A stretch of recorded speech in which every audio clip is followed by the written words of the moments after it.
حي على الفلاح.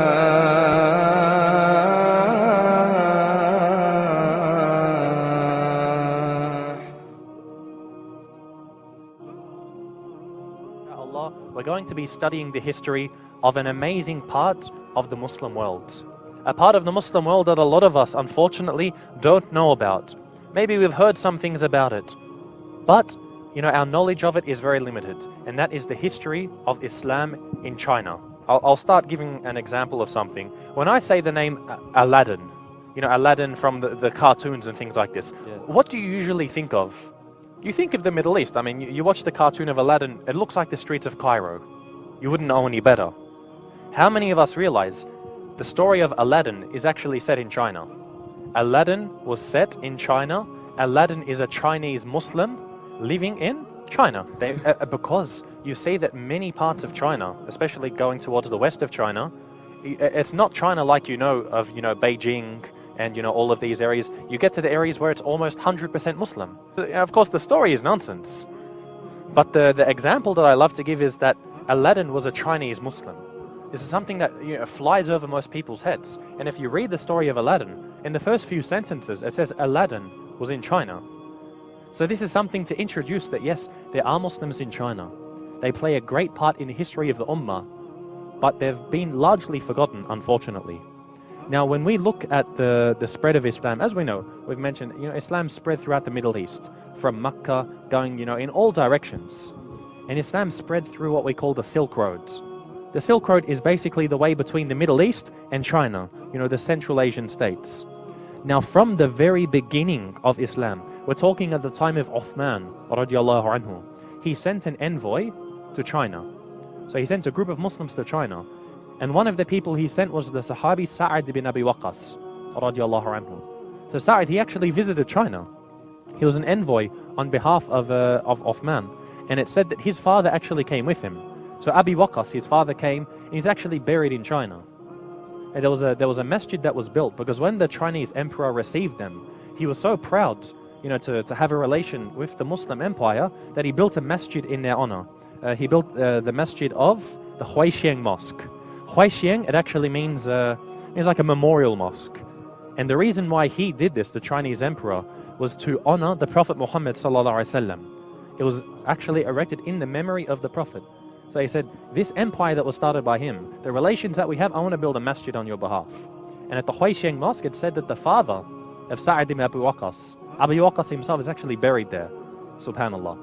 Well, what happened as we're looking, the Prophet, Uthman radiallahu anhu, he sent his envoy. So Muslims were visiting China very early on. They were going there for trades. The Chinese wanted to trade with the Muslims wanted to trade with the Chinese. So you had this relationship going on of traders going through, and actually became established in here. Now, you see that from where Sa'ad actually visited, there was a city called Guangzhou. Later on became known as Canton. It is one of the largest cities in the world up until now, and even at the time was one of the largest cities in the world. China's a very big country, but no doubt, trade up until today, trade is a large part of the Chinese culture, and we're going to sort of elaborate on this a little bit later, how the trade relationship between the Muslims and China continues until today. So we saw at this time, very early on, we're talking in the year 616 this happens. It's not long after the death of the Prophet ﷺ. Guangzhou had 4 mosques. 4 very big mosques that were built in this early stage. And as we said, you had the father of Sa'ad that was buried there. Now, going on later, the Muslims didn't really influence Da'wah very strong. For the next 300-400 years, there were only very small steps made. It wasn't really till the year 1000 when a new dynasty took over. It was called the Song dynasty. Now, once the Song dynasty came into power, they actually put a Muslim in charge of all of their trade affairs. Like, how you've got a trade minister who looks after all of the trade? It was actually a Muslim.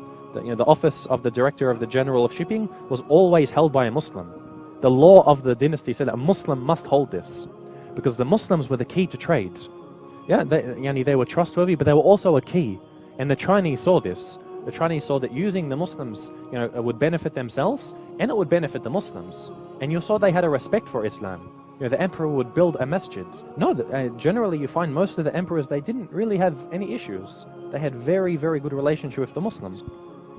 And from the beginning, you definitely saw most of the emperors welcome the Muslims. I mean, during the Song dynasty, the emperor at this time, he actually invited 5,500 Muslims from Bukhara.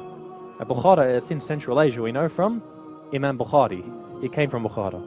The emperor he actually invited 5,500 Muslims to settle just north of Beijing. The reason why he wanted them to come to Beijing is because he knew the Muslims were very noble warriors. Unlike many of the Chinese at the time, as you see, the dynasties are changing. You got the Ming dynasty, you got the Song dynasty, the Qing. It's changing very quickly. Most of the Chinese, they might not always remain loyal. But he saw the Muslims, on the other hand, were very, noble warriors. What he did is because just north of Beijing, so sort of going closer towards the Korean peninsula, you had an empire that was known as the Liao Empire. And the Liao Empire was threatening the Song dynasty. So rather than putting Chinese, his own brethren, Han Chinese, in power, he invited these Muslims from Bukhara, because he said they're going to do a better job than what the Chinese would do defending my lands. So he invited these Muslims. Now they were actually led by an Amir, and his name was Amir. But you see, Prince Amir, he actually took on a Chinese name as well. So the people, they knew him as Sol-Fei-Er. Sol-Fei-Er, this was his Chinese name. Otherwise, the Muslims in Arabic, they knew him as Amir. Now, because he was one of the first Muslims to really establish themselves with a great respect, they were invited by the emperor. These are people who were very close to the heart of the emperor. The Muslims in China today, they call him the father of Islam. Because really, before you had people trading, going in and out, but he's the first one who really settled in China. And he didn't just settle in China, he was invited by the emperor and had a great respect for the emperor and actually protected them. So that even the Chinese will respect this man. And of course the Chinese Muslims, out of respect for this, they call him the father of Islam in China. And you see at this time in the Chinese language, they actually used to call Islam Da Shifa. Da Shifa, it means the law of the Arabs. Now what happened was the Amir, what he actually did, Prince Amir, he said this name is not suitable. You have to say the law of the Arabs, because as we said at the start, the majority of the Muslims that the dynasty knew were the Arabs that were trading with them. So he said, their religion is the law of the Arabs. But now you got Muslims from Bukhara. You got Muslims coming, they're not Arabs, they're from Central Asia. Yeah, closely related to the Persians, then we're not Arabs. So what happened was, when they actually mixed in with the Chinese people, they became known as the Hui. Because in China you've got many groups. The largest group, usually what we call Chinese, they're called the Han. The Han are like the normal Chinese looking people that you've got. You've got a few other groups, but the Han are the majority. Now the Muslims, they mixed with the Han, and they became known as the Hui. So the religion of Islam, the name was actually changed. Amir, he said to the emperor, change the name from Da Shifa to Hui Hui Jiao, which means the religion of the Hui. And Hui, by default, it meant the Muslims. So you see, the emperor said no problem.